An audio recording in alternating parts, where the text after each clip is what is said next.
Irmãos, graça e paz, boa noite a todos. Estamos aqui em mais um vídeo, né? Agora em um momento de culto público, ou um culto online, na verdade, né?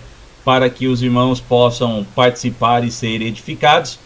E eu convido você, primeiramente, a nós orarmos, invocando a presença de Deus entre nós, né? Entre nós, eu digo no sentido figurado da expressão, porque não estamos juntos, mas estamos conectados aí. Então vamos orar. Senhor, nós invocamos a Tua presença e pedimos que o Senhor aceite o nosso culto e a nossa adoração, que é realizado de todo o coração para a glória do Teu nome, ó Cristo. Assim nós oramos, porque sabemos que o Senhor está presente no nosso meio e pedimos que o Senhor continue presente, nos edificando e também aceitando o nosso culto para a glória do Teu santo nome. Amém. A palavra de Deus diz lá na oração do Senhor: Pai nosso que está no céu, santificado seja o teu nome, né? Significa que nós devemos, além de invocarmos a presença de Deus, porque nós o chamamos de Pai pelos méritos de Cristo, nós também, pela fé cristã, conforme vemos nas Escrituras, nós exaltamos a Deus e louvamos pelo seu nome, né? Porque o nome de Deus é santo. Também nós reconhecemos a vontade de Deus, e por reconhecer a vontade de Deus, nós o adoramos por ele manifestar biblicamente, como podemos ver, alguns aspectos, né, daquilo que ele se deixou revelar, da sua vontade para as nossas vidas. E o seu reino, né, porque Deus é rei sobre todas as coisas, e por isso nós o exaltamos. Então nós o exaltamos porque nós o chamamos de Pai, e o exaltamos porque Deus é santo, o seu nome é santo, porque ele é o nosso rei. Então o rei, ele é digno de todo louvor, de toda glória, de toda honra, principalmente quando nós nos referimos à pessoa de Deus, né? Acima de tudo, porque Deus não é como os outros reis, mas ele é o rei dos reis, então por isso devemos exaltá-lo. E também a sua vontade, reconhecendo que a vontade do Senhor, ela é soberana sobre as nossas vidas, e procurando a cada dia, nós, né, procurarmos a cada dia agir propriamente, isto é, de acordo com essa maravilhosa e grandiosa vontade de Deus.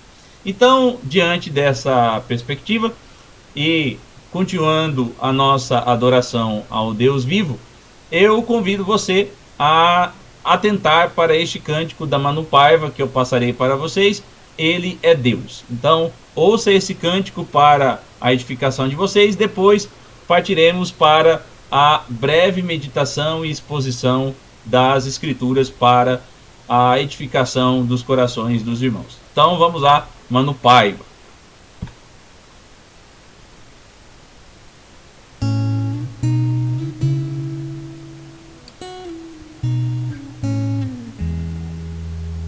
Minha fé não está firmada nas coisas que podes fazer. Eu aprendi a te adorar pelo que és. Dele veio sim o amém, somente dele, mais ninguém. A Deus seja o louvor.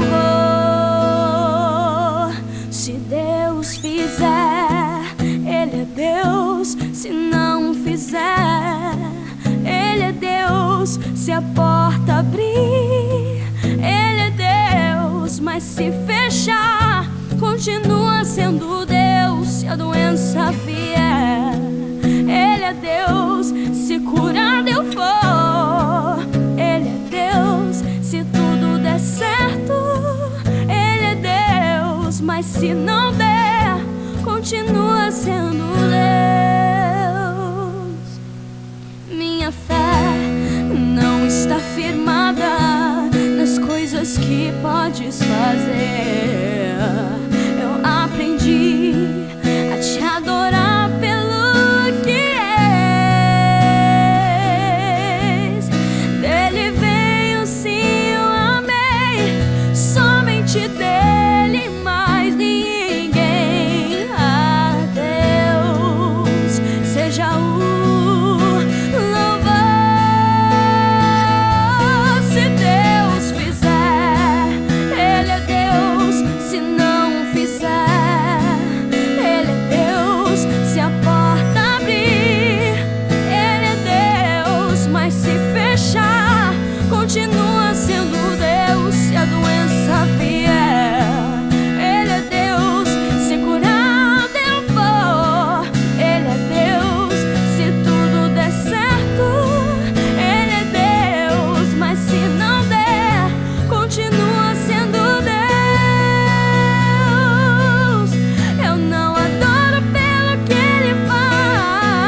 Então é isso aí, Mano Paiva, conforme vocês acabaram de ouvir, para a nossa edificação, né? Então vamos orar nesse instante, em uma oração de adoração e louvor ao nosso Deus, né? Após ouvir esse cântico maravilhoso pela nossa querida Manu Paiva, né? De manhã eu passei para os irmãos a banda Expresso Luz, né? De Goiânia.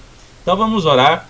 Senhor, nós te exaltamos e te adoramos pelo que é o Deus vivo que nos ama e nos deu a liberdade em Cristo Jesus. O Senhor Jesus, que é o nosso Rei, é o próprio Deus encarnado, nós te exaltamos, porque o Senhor é o nosso Rei, o Senhor é santo e a sua vontade sempre é feita tanto na terra quanto nos céus.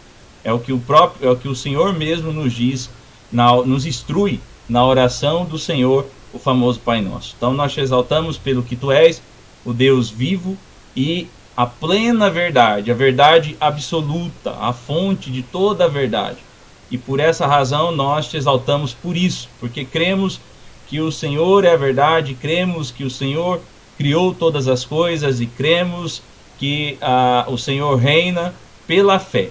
Fé esta que o Senhor nos dá e que nos permite então tomarmos posse da liberdade que nos é dada através do ato de amor do Senhor para conosco, no seu sacrifício no Calvário, né, na cruz do Calvário. Então por essa razão nós te adoramos pelo que o Senhor é, e que enquanto existirmos, enquanto estivermos aqui e enquanto ainda há tempo, que tivermos tempo, venhamos a sempre agir propriamente em uma postura de amor e adoração ao Senhor, usufruindo de forma própria a liberdade que o Senhor nos dá. É assim que nós oramos em teu santo nome. Amém.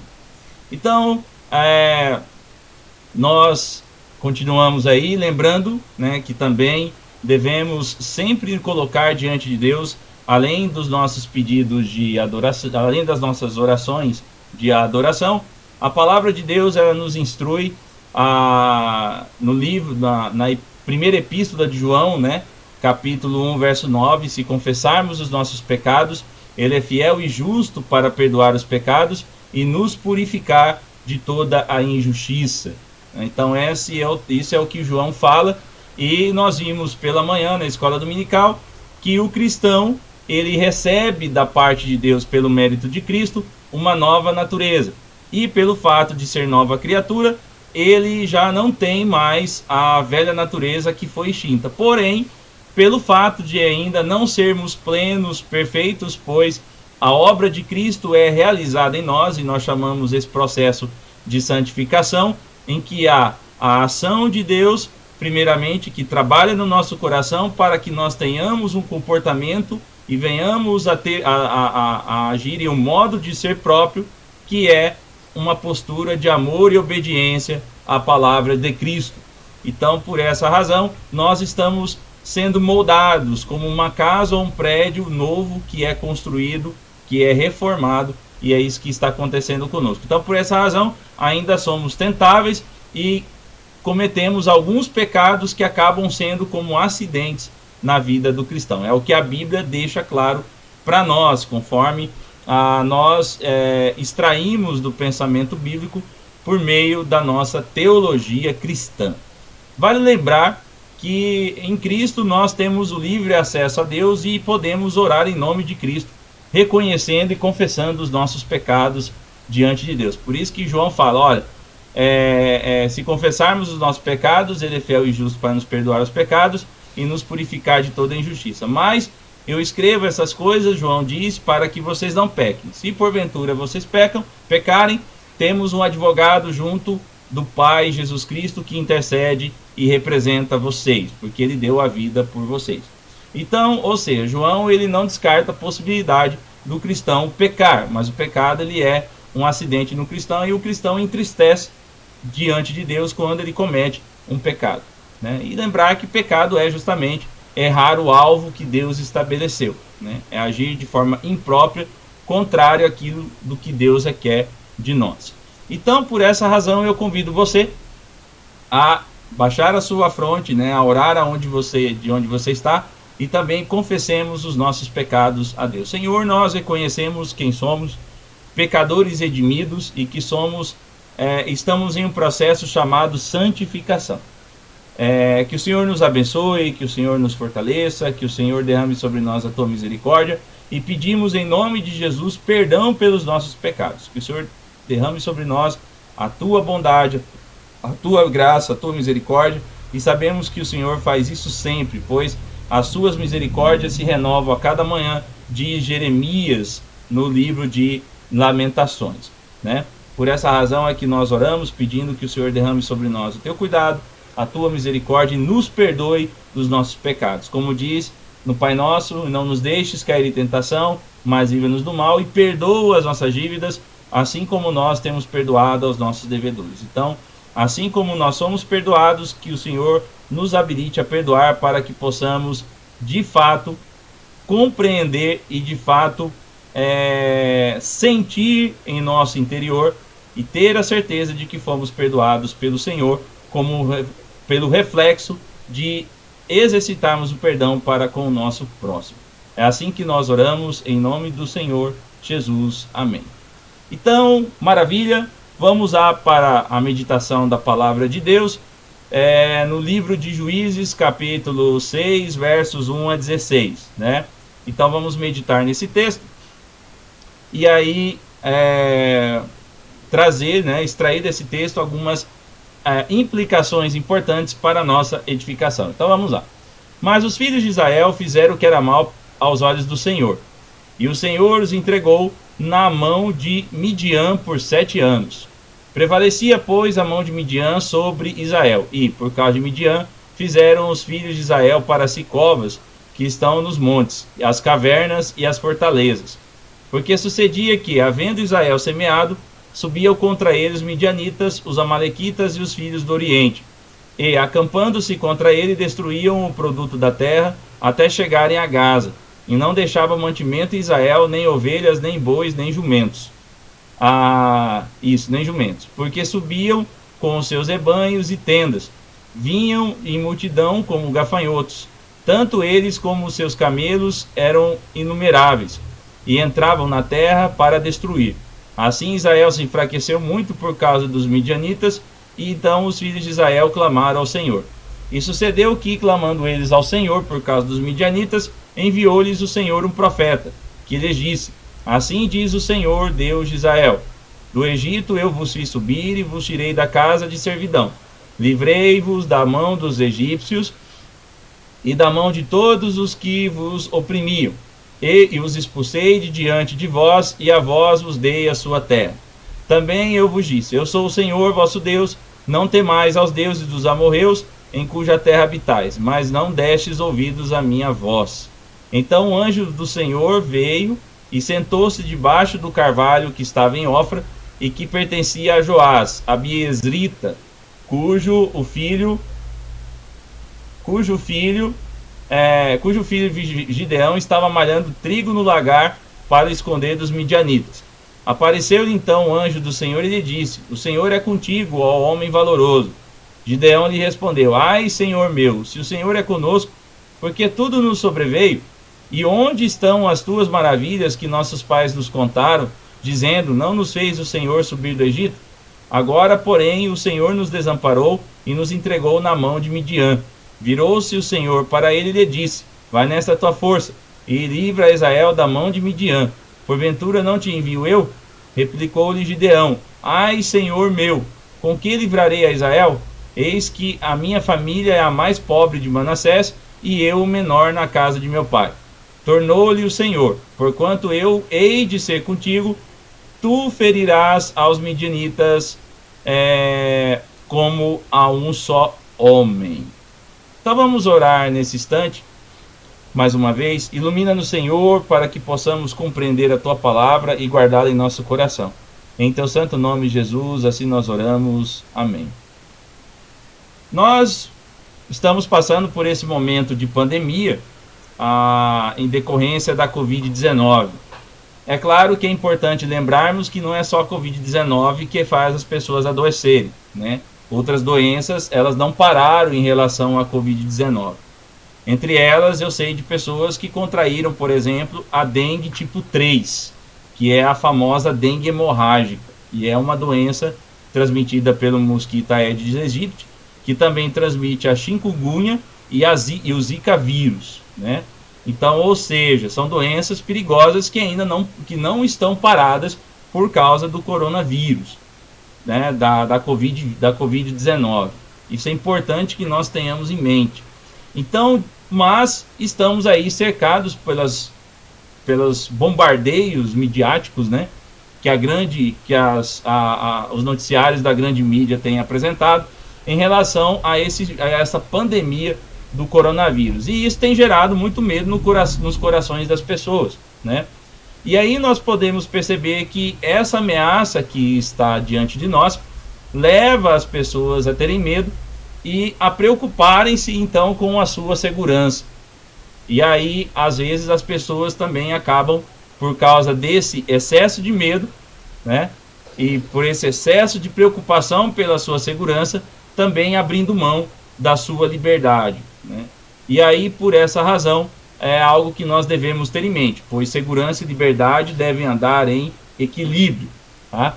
Não por um extremo e nem por outro extremo, porque o extremo da segurança não gera liberdade e o extremo da liberdade não traz segurança. Então é possível uma justa medida aí de ambos, né? Mas o que isso tem a ver em relação ao texto que nós estamos lendo? Ora, o texto que nós acabamos de ler mostra uma situação de pavor que os filhos de Israel estavam enfrentando em sua época. Eles haviam já se estabelecido nas terras que Deus havia prometido para os seus pais e refeito essa promessa, ou retificado, né, essa promessa, confirmado essa promessa para com esses que agora vivem, e através da figura de Josué, os filhos de Israel, eles colocam os pés ali na terra prometida e tomam posse dessa terra, se tornando então um Estado nacional, ou se estabelecendo ali como Estado nacional. Vale lembrar que nesse período do livro dos Juízes, os israelitas ainda não eram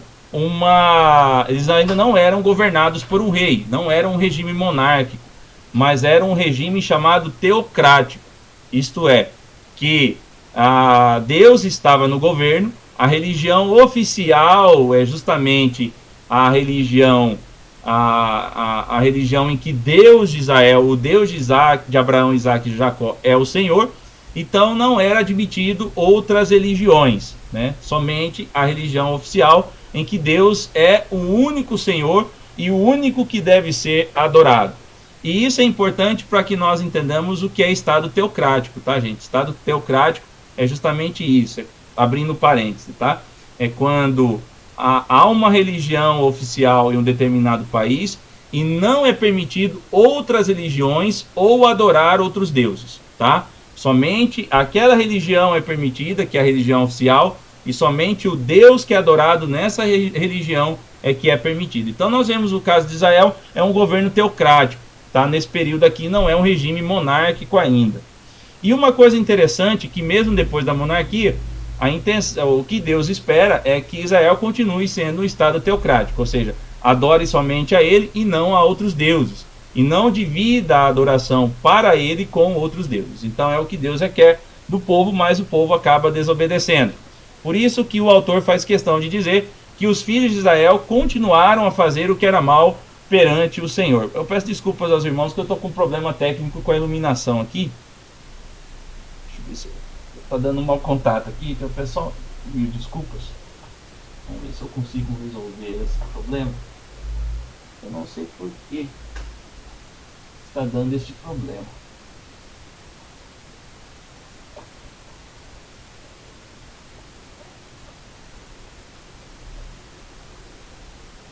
Irmãos, eu peço desculpas. Aí consegui resolver por enquanto.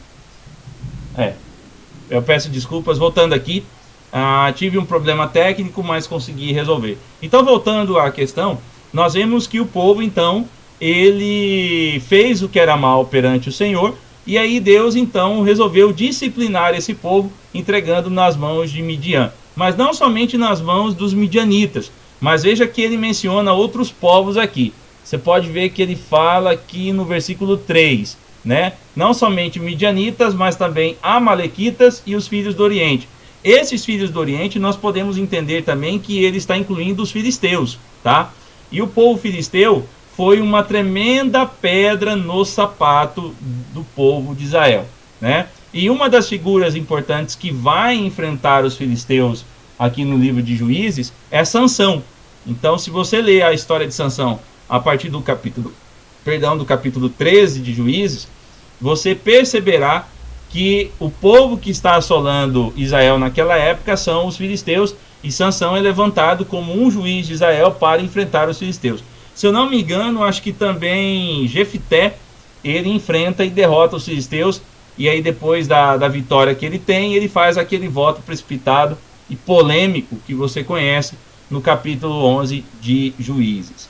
Então vejamos lá. Então a gente vê Israel está em um processo de se tornar um Estado nacional. Ele já se estabeleceu, é governado por juízes, né, que são levantados por Deus, mas o povo faz o que é errado perante Deus, eles são atacados por inimigos. E outra coisa importante, olha o que é curioso, tudo isso que acontece, na verdade, é cumprimento daquilo que fora dito por Deus a Moisés lá em Deuteronômio capítulo 28, quando Deus fala assim: olha, se o povo agir propriamente, me obedecendo, guardando os meus mandamentos, o que acontecerá com eles? Eles serão abençoados, assim, assim, assim. Porém, se esse povo não me obedecer, se esse povo não seguir a vontade de Deus, eles serão amaldiçoados. E as maldições serão essa, e o auge dessa maldição será um terrível ataque militar. Além de pestilências, de desastres naturais, de pragas naturais, haveria também o ataque militar, que seria o ponto auge de toda essa devastação resultante da disciplina de Deus sobre a vida do povo. E aí nós podemos perceber que isso acontece aqui. Por quê?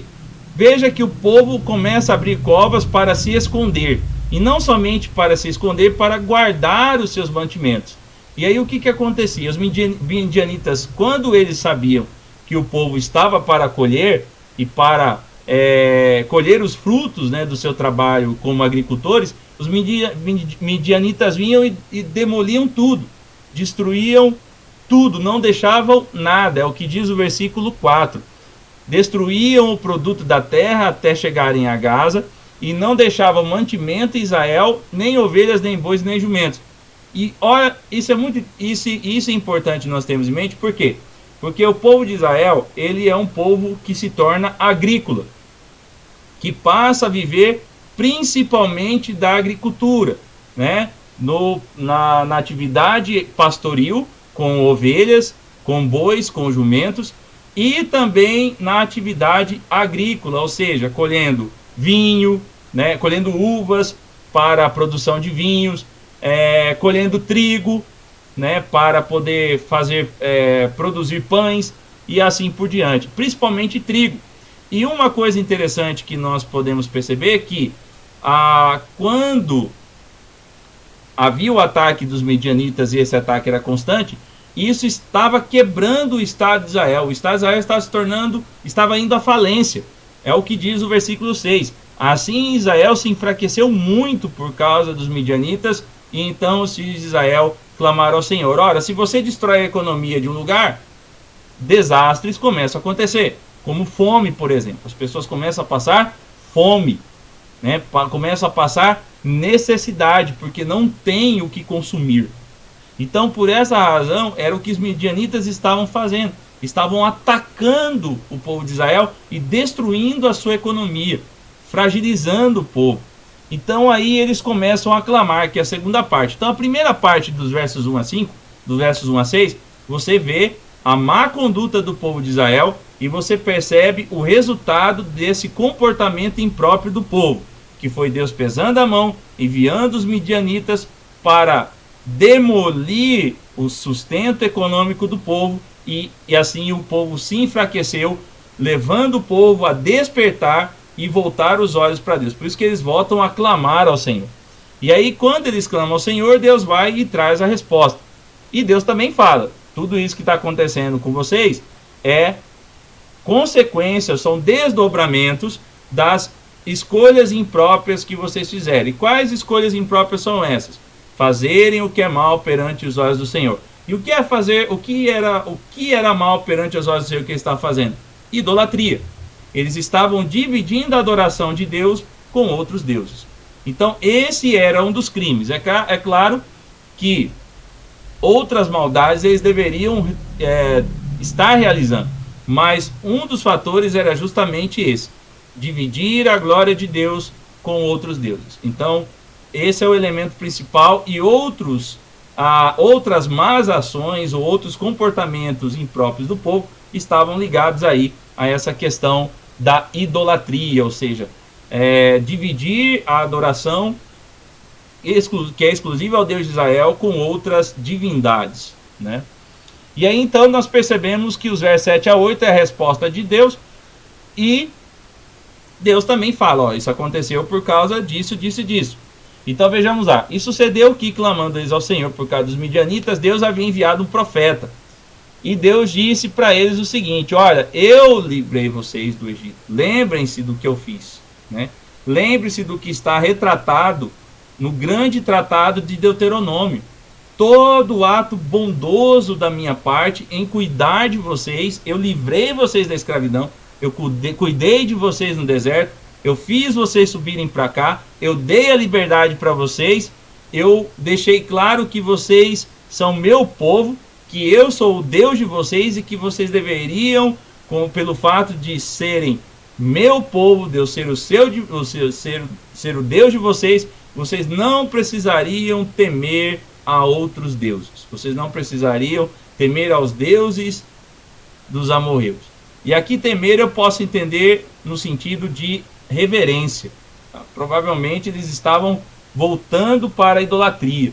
Eles estavam dividindo a glória de Deus, a adoração a Deus, com a adoração a outras divindades. Então não é somente na questão de temor, medo, eu tenho medo dos amorreus, mas na perspectiva de reverência. Então provavelmente eles estavam reverenciando outros deuses, né? E aí dividindo essa adoração que Deus queria ser exclusiva a ele, estava sendo dividida com outras divindades. E aí Deus fala: mas vocês não deram ouvidos à minha voz, vocês não prestaram atenção. E aí então eu peso a mão. E Deus pesou a mão então sobre o povo. Então esse é o segundo ato, ou a segunda parte desse ato que nós podemos ver aqui, dos versos 1 até o verso 16. Agora o verso 11 até o verso 16, ele é muito interessante, porque Deus cumpre a promessa, né? Deus ouve a oração do povo e suscita alguém para poder libertar o povo, ou guiar o povo nesse processo de libertação dos ataques dos midianitas e de outros povos. E quem que é essa pessoa? Essa pessoa é chamada Gideão. Então o versículo 11 fala que o anjo do Senhor veio e sentou-se debaixo do carvalho que estava em Ofra, que pertencia a Joás, que era abiezita, cujo filho era Gideão, né? E aí nós podemos perceber que Gideão, na verdade, ele deixa bem claro aqui no texto que ele é da linhagem de Manassés, né? Então ele fala isso no versículo 15, né? Eis que a minha família é a mais pobre em Manassés, e eu o menor na casa de meu pai. Porque como as terras foram divididas para os filhos de Jacó e os 2 filhos de José, que é a meia tribo de Manassés e a meia tribo de Efraim, então ele faz parte dessa meia tribo de Manassés. E ele deixa claro que a sua família é a família mais humilde dessa meia tribo, né? E ao contrário, ele fala que é o menor da casa de meu pai. Então provavelmente ele era o filho caçula. O filho caçula. Não sabemos se era o filho caçula no sentido geral, ou se era o filho homem mais moço. Então provavelmente as duas coisas. Ou provavelmente ele era o filho mais moço, né? Provavelmente as duas coisas. Ele era o filho mais moço homem e o filho caçula no geral. Então nós podemos entender dessa forma, tá? Mas o interessante que nós podemos olhar nesse texto é justamente o fato que ele deixa claro, olha, eu não sou uma pessoa expressiva, eu não sou uma figura pública, né? Eu não sou uma figura de linhagem grandiosa. Então o Senhor tem que... Eu já estou falando para o Senhor isso, né? Mas vejamos lá. Uma coisa interessante também que vai lembrar é que o anjo do Senhor geralmente é atribuído à figura de Cristo, né? E aqui é a ideia de que houve uma cristofania, ou seja, uma manifestação física de Cristo. Outros já acham que o anjo do Senhor não se refere ao Senhor Jesus Cristo, mas a um anjo que está numa categoria especial e que é um anjo importante, mensageiro de Deus, e que sempre é enviado nessas situações por Deus para poder trazer a mensagem de Deus ao seu povo. Ora, o que importa é que Deus enviou o anjo, né? E esse anjo veio e sentou-se. E aí então o anjo ele lança uma saudação a Gideão. Ele fala: o Senhor é contigo, ó homem valoroso, ou ó homem valente, né? E uma coisa curiosa que nós podemos perceber é que ele chama Gideão de homem valente. Só que Gideão ele estava malhando trigo no lagar. O que é o lagar? Lagar é um buraco feito, né, e pisado para se malhar uvas. Então, no lagar você malha-se uvas. Você pega as uvas, colocam-se ali e pisoteia-se nas uvas para a produção de vinho, né? Então, ou seja, o lagar não é um lugar de malhar trigo, porque é um local mais fundo e é um local escondido, que ninguém vê, que não tem como ver dependendo da posição que você está. Então, o lagar, na verdade, é um local usado para a produção de uvas. Não é um lugar próprio para se malhar trigo. Onde que se malha trigo? No chamado eirado, que é uma parte mais alta. Por quê? Porque quando se malhava o trigo e tirava do trigo a parte importante, ficava somente os seus estolhos. E essa palha do trigo que sobrava e que não era utilizado para nada, era lançada pelo vento. O vento batia e jogava longe. Por isso que você percebe que no Salmo de número 1 fala o seguinte, dos ímpios, né? Os ímpios, porém, são como a palha que o vento dispersa. Então, ou seja, por causa do tremendo pavor dos medianitas e para esconder o trigo dos medianitas a fim de que não fosse destruído, saqueado por eles, então Gideão usa o lagar para malhar o trigo ali, com medo, né? Mas o anjo diz: o Senhor é contigo, homem valente, né? Mas aí Gideão mostra que está com medo, mesmo sendo alguém valente. Então ele diz: ai, Senhor meu, se o Senhor é conosco, por que tudo isso nos sobreveio? O Senhor nos desamparou e nos entregou na mão de Midian. É claro que Gideão não está culpando a Deus aqui de nenhuma falta, né? Ele apenas está questionando: olha, Senhor, o Senhor disse que é conosco, mas o Senhor não estava aqui, o Senhor não nos sobreveio quando veio essa ameaça, né? Então a gente tem que lembrar que Gideão não está com o coração amargurado diante de Deus, mas ele questiona algumas coisas sem perder a sua reverência. Ele diz: e onde estão todas as suas maravilhas que nossos pais contaram, dizendo: não nos fez o Senhor subir do Egito? Agora, porém, o Senhor nos desamparou e nos entregou nas mãos de Midian. Ou seja, o que dá para entender é que Gideão fala que Deus, ao invés de sobrevir ao auxílio, Deus derramou juízo sobre a vida do povo. E aí nós podemos ver, curiosamente, que devemos tomar o cuidado de não entender que Gideão está amargurado com Deus. Mas o que ele faz é uma pergunta: Senhor, por que isso está acontecendo? Né? Por que o Senhor permitiu que essas coisas nos acontecessem? Por que o Senhor desamparou? Né? O próprio Jesus na cruz, ele fala: Deus meu, por que me desamparaste? Né?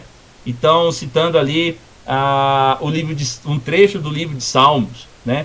Então, lembrando, não é uma pergunta com amargura ou atribuindo a Deus a culpa por alguma coisa, mas é perguntando: Senhor, por que essas coisas estão acontecendo? Por que isso? Né? E uma coisa interessante que nós podemos dizer é o seguinte: Deus não responde essa pergunta. Deus apenas diz, o anjo do Senhor diz: vai nessa tua força e livra Israel da mão de Midian. Porventura não te envio eu? Né? Mas por que Deus não responde? Porque já havia dito ao povo através da boca do profeta: vocês não ouviram a minha voz, e as consequências vieram. Mas aqui no caso de Gideão, quando o anjo aparece a Gideão, ele não procura responder ao questionamento de Gideão, mas ele fortalece e reanima o coração de Gideão, mandando: vai nessa força, e livra a mão de Israel, porque eu estou mandando você vai. Aí Gideão fala: mas Senhor, eu sou a pessoa menos expressiva da casa de meu pai, né? A nossa família é a menor, a mais pobre da casa de Manassés, né?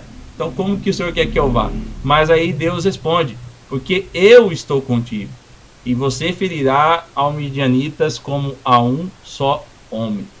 E aí, se você perceber, depois que Gideão procura fazer a prova de que o que Deus estava falando de fato iria acontecer, né, através de algumas, trazendo presentes, sobre a questão do couro de ovelha molhado e seco, né, em que ele tenta fazer a prova e depois ele destrói o altar de Baal, que o povo adorava, e aí então ele oferece os bois de seu pai em sacrifício ao Senhor Deus. E aí nós podemos perceber mais adiante que Gideão, com 300 homens, né, vence então os midianitas e derrota os midianitas, como se fosse um só homem, ou seja, com um único golpe, né, em que eles acendiam tochas e jogavam vasos no chão, quebrando e gritando, e o povo, os midianitas em maior número, se desesperaram, atropelaram uns aos outros, atacaram uns aos outros, e os que sobraram, os que sobreviveram, foram perseguidos então por Gideão e por seus 300 homens. Então vemos que Deus, ele de fato cumpriu essa promessa mais adiante lá no livro de Juízes. Mas algumas implicações, elas são importantes aqui para as nossas vidas, para que possamos guardar em nossos corações.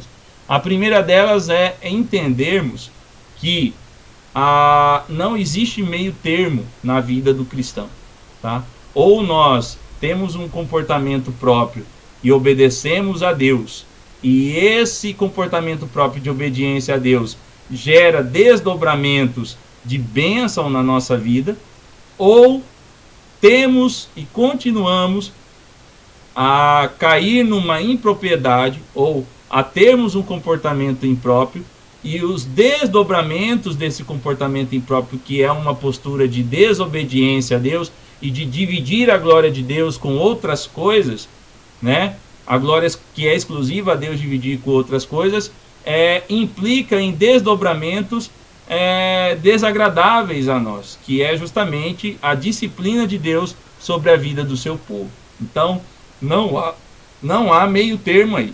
Ou agimos, ou fazemos o que é bom perante o Senhor, que é agirmos de maneira própria, tendo modo de ser próprio, ou fazemos o que é mal perante os olhos do Senhor, e aí tem os desdobramentos de cada lado, né? Então, isso é algo importante que nós devemos ter em mente, tá? Por quê? Porque é o exemplo deixado aqui na narrativa, tá? Ou seja, o exemplo deixado aqui é evitarmos de fazermos o que é mal perante o Senhor. Por isso que esse exemplo é deixado. Porque o que eles fizeram que era mal gerou a desdobramentos, e desdobramentos desagradáveis, né?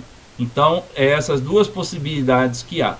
Outro ponto importante, a necessidade do reconhecimento e da confissão de pecados, né?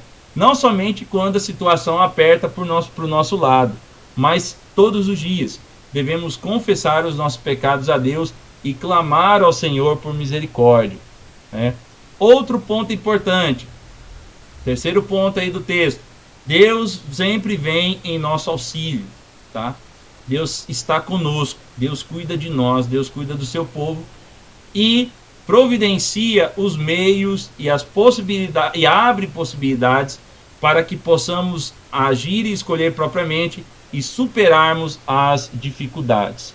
E lembrarmos também a importância de expressarmos de forma sincera, abrirmos de forma sincera, escancararmos diante de Deus o nosso coração. É o que Gideão faz.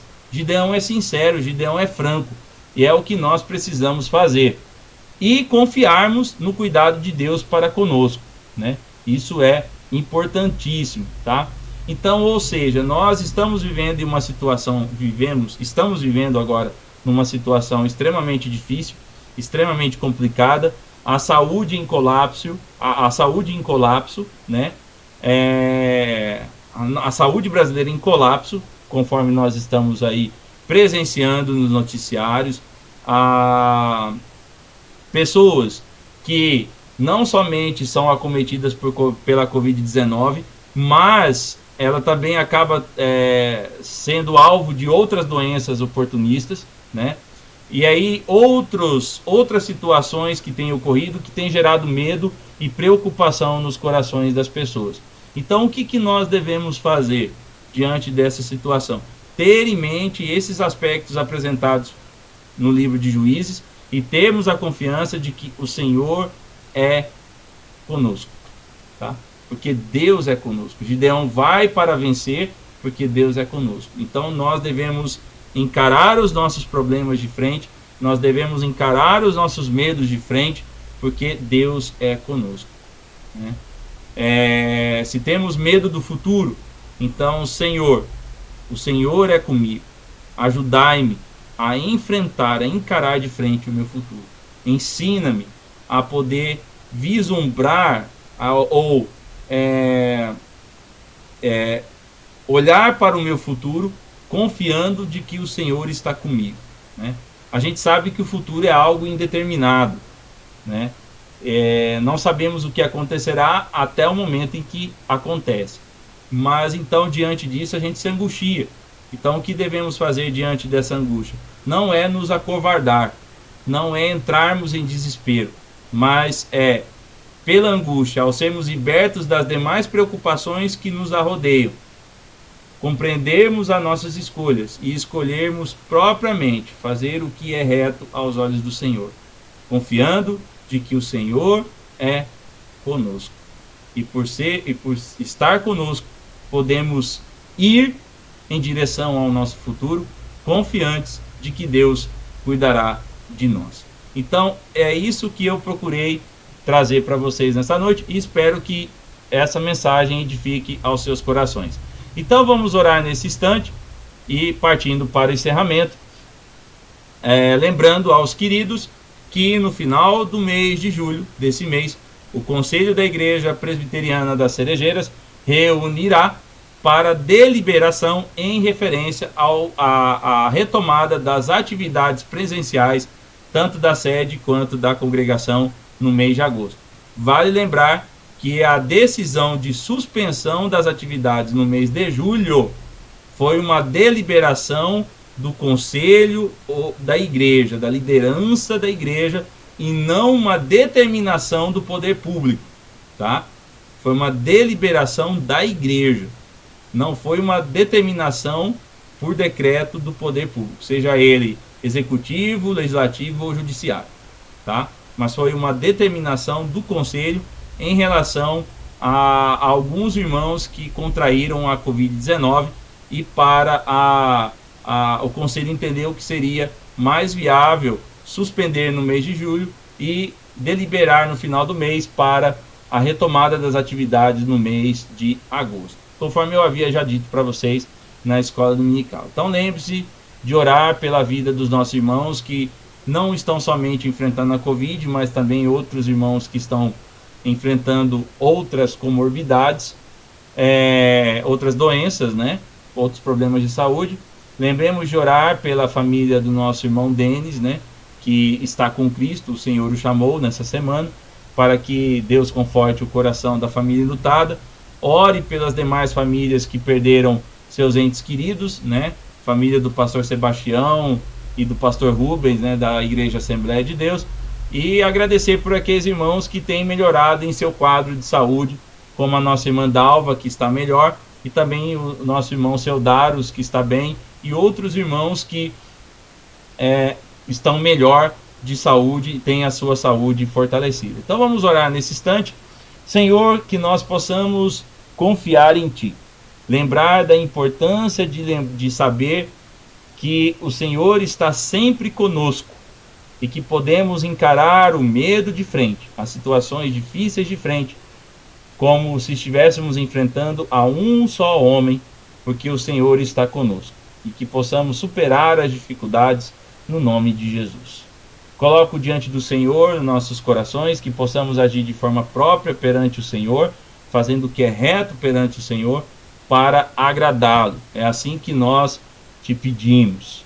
Colocamos diante do Senhor a família do nosso irmão Denis, traga o consolo e o conforto aos seus corações e de todos aqueles que perderam seus entes queridos, seja pela Covid ou não. O Senhor esteja derramando a tua graça e a tua misericórdia. Oramos pelas nossas autoridades.